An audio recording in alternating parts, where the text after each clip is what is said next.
भगिनीनो, मातानो, उपस्थित सर्व मुद्द्या आव्हा आणि उपस्थित सर्व बंधू आणि भगिनी, कन्नड सर्प मराठी माता, सगळ्यांना प्रजासत्ताक दिनाच्या मनापासून शुभेच्छा देते.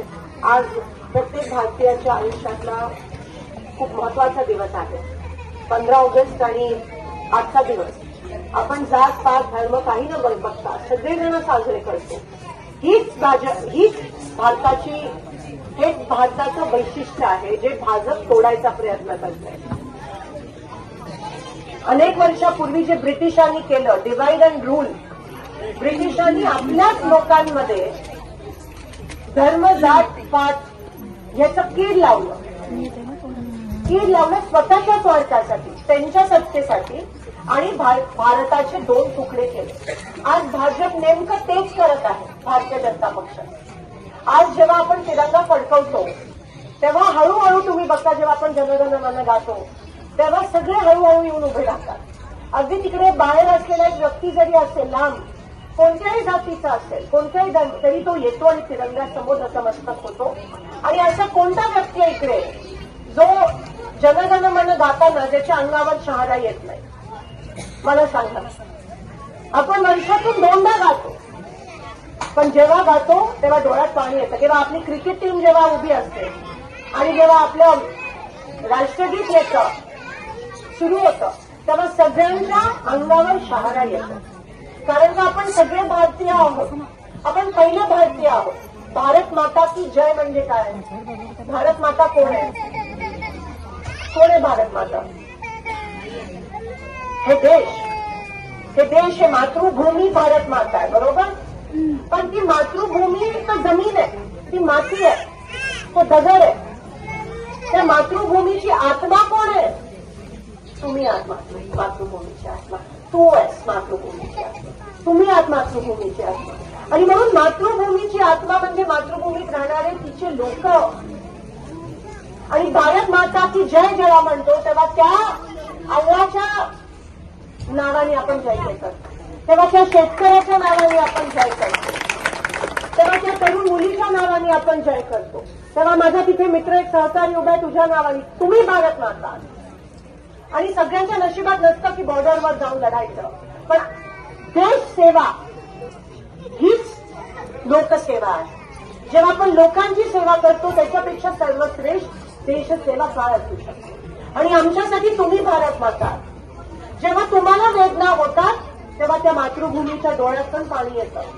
जेव्हा तिचा शेतकरी आत्महत्या करून मरतो तेव्हा तिच्या पण डोळ्यात पाणी येतं. जेव्हा एका माऊलीच्या तरुण मुलाला नोकरी मिळत नाही तेव्हा तिला पण वेदना होतात. जेव्हा एका महिलेवर अत्याचार होतो, जेव्हा एका महिलेवर बलात्कार होतो तेव्हा पण तिच्या डोळ्यात पाणी येतं. जेव्हा एका दीन दलित अल्पसंख्याकांवर अन्याय होतो तेव्हा तिच्या डोळ्यात पाणी येतं. मग तेव्हा ही मातृभूमी आपल्या सगळ्यांना सांभाळते. त्या मातृभूमीने कधी जात पात धर्म बघितला नाहीये. कधी बघितलंय का मातृभूमी? मग हे भाजपची लोक जात पात धर्माचं राजकारण करतात. ह्यांना काय अधिकार आहे? आणि ती भाजपची लोक काही वर्षापर्यंत तर तिरंगाचा अपमान करत होते. तिरंगा कधी मानला नाहीये भाजपच्या लोकांनी. आरएसएसनी कधी तिरंगा मानला नाहीये. आरएसएसनी तिरंगाचा अपमान केला आणि आज नाटक करतात, देशभक्तीचं नाटक करतात भाजपची लोक. भारत माता की जय म्हणतात आणि दुसरीकडे त्याच भारत माता वर बलात्कार करतात. मातृभूमी ही तुमची आहे. लाडकी बहीण तुम्हाला वाटत असेल, पण लाडक्या बहिणीच्या माध्यमातून सर्वात मोठा अपमान माझ्या माता भगिनींचा झाला. सर्वात मोठा अपमान कसा माहितीये का हुआ?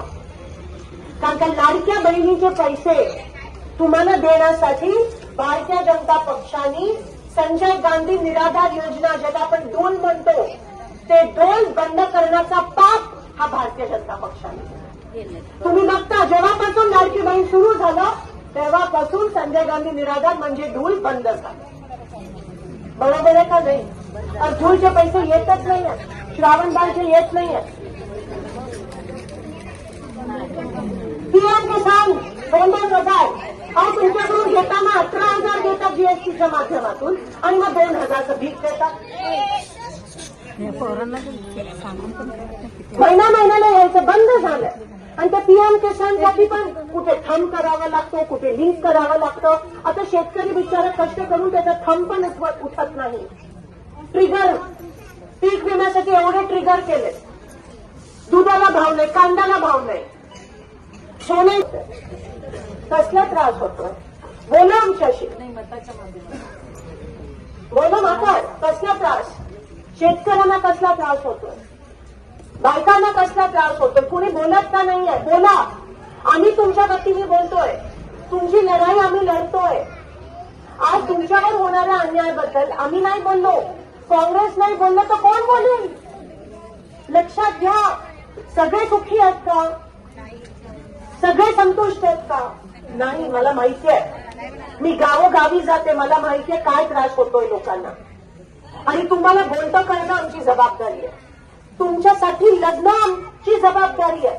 मी लोकसभेत आवाज उठवते, मल्लूअण्णा तालुक्यात आवाज उठवतात, मालगोंड्यात इकडे भाषण देतात. ही आमची युवक जे उभे राहिलेत ना, ते जिंकायला उभे राहिले नाही आहेत, की तुमची लढाई लढायला उभे राहिले. काँग्रेससाठी जय विजय परत नाही पडत. मी तुम्हाला सांगते, स्वातंत्र्याची लढाई आपण कशी लढलेलो, तन मन धनाने लढलेलो, आत्मसमर्पण केलेलं या मातृभूमीला, तेव्हा विचार नव्हता केला. तशीच ही लढाई आहे, ही दुसरी स्वातंत्र्याची लढाई आहे. या देशाला या भाजपापासून मुक्त करण्याची ही लढाई आहे, ही दुसरी स्वातंत्र्याची लढाई आहे.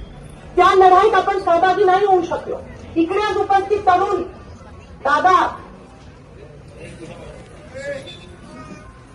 ही लढाई व्हॉट्सअपवर लढली जात नाही. या तुझ्या मित्राला हिंमत दे, तो ही लढाई तुझ्यासाठी लढतोय, व्हॉट्सअपवर नाही लढत. हे भाजपची लोक व्हॉट्सअपवर फक्त बसतात, मी बघतो तीन कामाचे व्हॉट्सअपवर बसतात आणि ट्रोल करतात. खरी लढाई रस्त्यावर लढली जाते, खरी लढाई लोकांच्या सुखदुःखात मध्ये सामील होऊन लढली जाते. तो खरा माणूस असतो, तो खरा नेता असतो, तो खरा कार्यकर्ता. हे दोघं असतं, ह्याला हिंमत लागते ही लढाई लढायला. आणि काँग्रेसच्या तिकिटावर लढायला हिंमत, कारण का भाजपकडून ज्यांना तिकीट मिळतं, एका हातात तिकीट मिळतं आणि दुसऱ्या हातात होता. तुम्ही खूप हुशार आहात, पण तुम्ही हल्ली बोलत नाही. माहित नाही, सगळे घाबरले दबावाच्या राजकारणामुळे. कारण का सगळे कुठे ना कुठे कोणाच्या तरी कारखान्यात आहेत, कुठेतरी आहेत, सगळे भीतीने जगतायत. ही भीती आपल्या देशात कधीच नव्हती, पण मोदी आणि बीजेपी आल्यापासून ही भीती निर्माण झाली आहे. हे देश तुमचं आहे, ही जमीन तुमची आहे, आसमान तुमचं आहे. काय कोणाची भीती, जगा, बोला, भांडा. हे तुमची लढाई लढतात, ह्यांना फक्त हिंमत द्या. जसं मी म्हणाले, बीजेपीवर तिकीट लढायला एक हातात तिकीट, एक हातात पैसा. पण काँग्रेसचा कार्यकर्ता, काँग्रेसकडे सत्ता नाहीये, तरीही आमच्या ऑफिसच्या बाहेर काँग्रेसच्या तिकिटावर इलेक्शन लढायला गर्दी का होते. कारण का या देशात अजूनही आशेची किरण आहे. कारण का अन्यायाविरोधात लढाई लढायला कोणीतरी जिवंत आहे, शेतकऱ्यांचे प्रश्न मांडायला कोणीतरी जिवंत आहे. एका मुलीवर बलात्कार होत असेल, तिची वेदना ऐकायला कोणीतरी जिवंत आहे. एका तरुण मुलीचं कुंकू पुसलं गेलं असेल तर तिच्या वेदना ऐकायला कोणीतरी जिवंत आहे.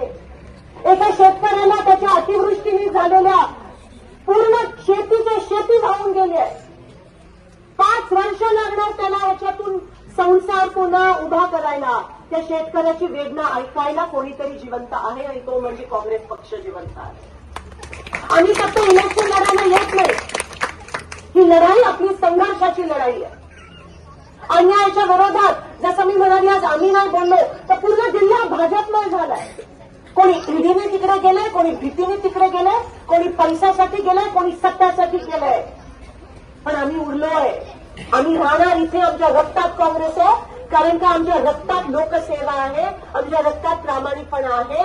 आम्ही राजकारण करत नाही, आम्ही समाजकारण करतो. तुमच्या सुखदुःखात आम्ही सामील होतो. सांगा मला, भाजपकडून कोण असा एक व्यक्ती आहे ज्यांनी या देशासाठी रक्त दिलंय. पण आमच्या इंदिरा गांधी, ज्यांची सुकळी तुम्हाला अजून आठवण आहे, जर लोकांमध्ये गेल्या नसत्या तर त्यांच्या छातीत कोणी गोळी मारली नसती. त्या लोकांमध्ये गेल्या, हिमतीने गेल्या आणि म्हणून त्याला गोळी घ्यावी लागली. आमचे राजीव गांधी लोकांमध्ये गेले, तुमच्यासारख्या लोकांना मिठी मारायचे, सिक्युरिटीचं सगळं त्यांचं होतं ते तोडून जायचे लोकांना भेटायला आणि त्यामुळे त्यांच्या बॉम्ब ब्लास्टमध्ये चिथडे उडाले आणि त्यांची तरुण बायको विधवा झाली सोनिया गांधी. जेव्हा राहुल गांधी, प्रियांका गांधी एवढेसे छोटेसे होते. बीजेपीमध्ये कोण आहे? बीजेपीमध्ये कोणता नेता ज्याला थोडं खर्चटलं तरी का या देशासाठी? एक थेंब जरी दिलं का या देशासाठी? अहो, स्वातंत्र्याच्या लढाईत लढलं पण नाही बीजेपी. तेव्हा फक्त काँग्रेसची लोक लढली स्वातंत्र्याच्या लढाईत. आणि ती बीजेपी आज तुम्हाला देशभक्ती शिकवते. ती बीजेपी आज तुम्हाला 4-4 हजार रुपये देऊन तुम्हाला विकत घ्यायची, महिलांची आबरू विकत घेण्याचा पाप करते. उठा, जागे व्हा. ही जिल्हा परिषद पंचायत समिती खूप महत्वाची आहे.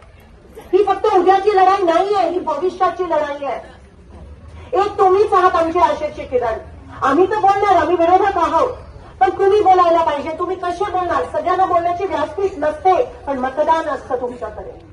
ते ब्रह्मास्त्र आहे तुमचं, ते नीट वापरा. त्या मतदानाच्या माध्यमातून ह्या वेळेस क्रांती घडू देत, तरच त्या भारतीय जनता पक्षाच्या अहंकारी लोकांना तोंडावर चपराक दिल्यासारखी होईल. आणि ते मी सत्तेसाठी नाही विचारत आहे, ते मी फक्त आपला मित्र लढतो म्हणून नाही विचारत आहे, माझी बहीण लढते म्हणून नाही विचारत आहे. ते मतदान या तालुक्यासाठी, या देशासाठी महत्वाचं आहे. तुमच्यासाठी नाही तर तुमचं अस्तित्व संपवतील. शेतकऱ्यांचं अस्तित्व संपवायचं कारस्थान बीजेपी करत आहे. दीनदलित, अल्पसंख्याक, महिलांचं अस्तित्व आता 4 महिन्याचं म्हणजे पुढचं सगळं लाडकी बहिणीचं आता डिपॉझिट होणार आहे. आचारसंहिता नाही का? महिलेची किंमत एवढी खाली आणली तुम्ही की त्या 4,000 रुपयामध्ये तिचं पण मत विकत घ्यायचं. बघा किती मोठा अपमान. हे महाराष्ट्र आहे, जिजाऊचं आहे, रमाबाईचं महाराष्ट्र आहे, सावित्रीबाईचं महाराष्ट्र आहे, अहिल्याबाईचं महाराष्ट्र आहे, महिलांचं महाराष्ट्र. त्याच महिलेच्या आबरूला विकत घेण्याचा पाप हे भारतीय जनता पक्ष करत. त्या 3,000 रुपयांनी कोणाचं गेलेलं कुंकू परत येत नाही. त्या 3,000 रुपयांनी एका मुलाला नोकरी मिळत नाही. त्या 3,000 रुपयांनी आत्महत्या केलेला शेतकरी परत येत नाही. म्हणून जागे व्हा, एवढीच विनंती मी तुम्हाला करते. या दोघांना हिंमत द्या. पुन्हा एकदा काँग्रेस आणा. तुम्ही माझ्यापेक्षा जास्त आमोशे कोणीने बघितले. जेव्हा काँग्रेस होती तेव्हा चांगलं होतं. तुम्ही बघता तेव्हा दूर यायचं वेळेवर, तेव्हा घरं व्हायची, घरकुल योजना राबवायची, पीक विमा वेळेवर यायचा, तेव्हा जीएसटी नव्हतं 18% तेव्हा कर्जमाफी झालेली. शिंदे साहेब मुख्यमंत्री असताना लाईट बिल पण माफ केलेलं त्यावेळेस. आज लाईट बिल काय येत आहे? ते मीटर लावण्यापासून, अदानी मीटर लावण्यापासून, जिकडे 1,000 रुपये यायचं तिकडे 3-3 हजार रुपये लाईट बिल. आणि हे ह्या गोष्टींमुळेच तुम्हाला त्रास होतो. या त्रासापासून मुक्त व्हायचं असेल तर काँग्रेसला आणा. जेव्हा आम्ही तुमच्यासाठी, तुमच्या सुखादुःखात सामील व्हायला तयार आहोत, शेवटपर्यंत, आमच्या शेवटच्या श्वासापर्यंत जेव्हा आम्ही तुमच्यासोबत राहायला तयार आहोत, तेव्हा का म्हणून तुमचं मत विकत घेण्याचा, फक्त सत्तेसाठी हापाकलेल्या लोकांना का म्हणून तुम्ही मतदान कराल मला सांगा. फक्त सत्तेसाठी भाजपची लोक आहेत. सत्ता पाहिजे म्हणून ते भाजपमध्ये जातात, म्हणून ते भाजप लढतात. पण आम्हाला लोकांमध्ये सामील होऊन तुमचा त्रास दूर करण्याचा प्रयत्न करायचा आहे, म्हणून आम्ही काँग्रेसमध्ये लागलो. हा फरक आहे त्यांच्यात आणि आमच्यात. आणि म्हणून येणाऱ्या 5 तारखेला जिथे हात दिसेल, टाइमाई आता विचार करा टक्का आणि ह्या बारीला हातार मारा शिका. तुम्हीच माझा आशेचं किरण आहात. क्रांती शांततेत होऊ दे, मतदान पेटीतून होऊ दे, पण होऊ दे ती क्रांती. कारण का लोकशाही आहे, लक्षात ठेवा, हुकुमशाही नाही आहे. हे तुमचा देश आहे, लोकांचा देश आहे, लोकशाही आहे. आज प्रजासत्ताक दिनानिमित्त वचन द्या, स्वतःला वचन द्या की आम्ही पुन्हा एकदा उभे राहणार. या देशाचा हा दुसरा लढा आहे. हा लोकांनी जिंकला पाहिजे, लोकशाहीने जिंकला पाहिजे. आणि ती सुरुवात काँग्रेस पक्षाच्या माध्यमातून, जिल्हा परिषद आणि पंचायत समितीच्या माध्यमातून होऊ दे. मी सगळ्या माझ्या तरुण युवकांना विनंती करते, ती व्हॉट्सअपची लढाई, त्याच्यामध्ये काही इतिहास नसतो. इतिहासात जायचा प्रयत्न करा. कोण होते त्यावेळेस, कोण लढलं, कोणी आपल्या इकडे IIT IIM आणलं, जेव्हा या देशात सुई पण होत नव्हती. आणि आज हे मोठ्या मोठ्या गोष्टी करतात. एवढंच जर असतं तर 10 वर्षात काहीतरी ठोस केलं असतं. पण सगळं कागदावर आहे बीजेपीचं. मला दाखवा गावात एक तरी चांगलं घरकुल झालेलं दाखवा मला. कोणाचं कर्ज माफ झालं, कोणाला कर्ज मिळालंय, कोणी नवीन उद्योग चालू केलाय दाखवा मला. मी गावोगावी जाते, मोहोळ असेल, मंगळवेढा असेल, पंढरपूर असेल, मला माहिती आहे वस्तुस्थिती काय, बोलायला लागा. आणि ती सुरुवात येणाऱ्या 5 तारखेला झाली पाहिजे. अब तुम्हारे हवाले वतन साथियों, आज तुमच्याकडे सगळे आहे आणि म्हणून ते मतदान विचार करून करा. जे तुमच्यासाठी लढायला तयार आहेत, जे तुमच्यासाठी अश्रू व्हायला तयार आहेत, आम्ही आहोत तुमच्यासोबत. आम्ही पळकुटे नाही आहोत बीजेपी सारखे. हे बघा मल्लिकार्जुन पाटीलजी, त्यांच्या समोर केवढे ऑप्शन होते इथे तिथे जायला, पण नाही, ते काँग्रेस सोबत टिकले कारण का ते लोकनेते, त्यांच्या वडिलांसारखे ते लोकनेते. ते सत्तेसाठी नाही आहेत, ते मलिदा गँग नाही आहेत, ते सत्तेसाठी नाही आहेत, ते लोकांसाठी, लोकसत्तेसाठी ते आज काँग्रेस सोबत आहेत. मी सगळ्यांच्या मनापासून आभार मानते. आज जे जे इथे उपस्थित आहेत, ही संघर्षाची लढाई आहे आणि अशा वेळेस आपली परीक्षा घेत आहे हे देश. अशा वेळेस जे काँग्रेस सोबत राहतात सुटतात, ही मोठी लढाई, देशाची लढाई आहे. तुम्ही देशासाठी खूप मोठं योगदान देत आहात, हे लक्षात घ्या. तुमचं नाव इतिहासात कोरलं जाईल ही काळ्या दगडावरची रेघ आहे. आणि मला अभिमान आहे की ती लढाई आपण लढतोय. फक्त तुमचा साथ, आशीर्वाद आणि हिंमत हवी आहे. एवढंच या ठिकाणी मी तुम्हाला विनंती करते. माझ्या लोकांसमोर, माझी लोक माझ्यासाठी सर्व आहेत. गेले 16 वर्ष मी राजकारण करते. 4 इलेक्शन तुमच्या कृपेने जिंकली. मी कधी कारखान्याचं, बँकेचं, सोसायटीचं राजकारण केलं नाहीये. तरी लोकांनी मला आशीर्वाद दिला आणि मला जिंकवलंय. मी तुमच्या समोर नतमस्तक होते आणि हे वचन देते की काही असू देत, आम्ही तुम्हाला सोडून जाणार नाही. माझ्या शेवटच्या श्वासापर्यंत आम्ही तुमच्या सोबत आहोत. त्यांचा काम करणं आमचा पिंड आहे. आम्ही राजकारणात टक्केवारीसाठी आणि सत्तेसाठी आलो नाही आहोत, पण कामासाठी, जे काम करून तुमच्यामध्ये राहून जे आम्हाला सुख मिळतं, जो समाधान मिळतो, त्याला तोड नाहीये. कोणतेही मंत्रीपद, कोणतेही टेंडर, कोणतीही सत्ता आम्हाला ते सुख देऊ शकत नाही जे लोकांमध्ये राहून मिळतात. त्यामुळे तुमच्या वतीने कायम करा आणि ती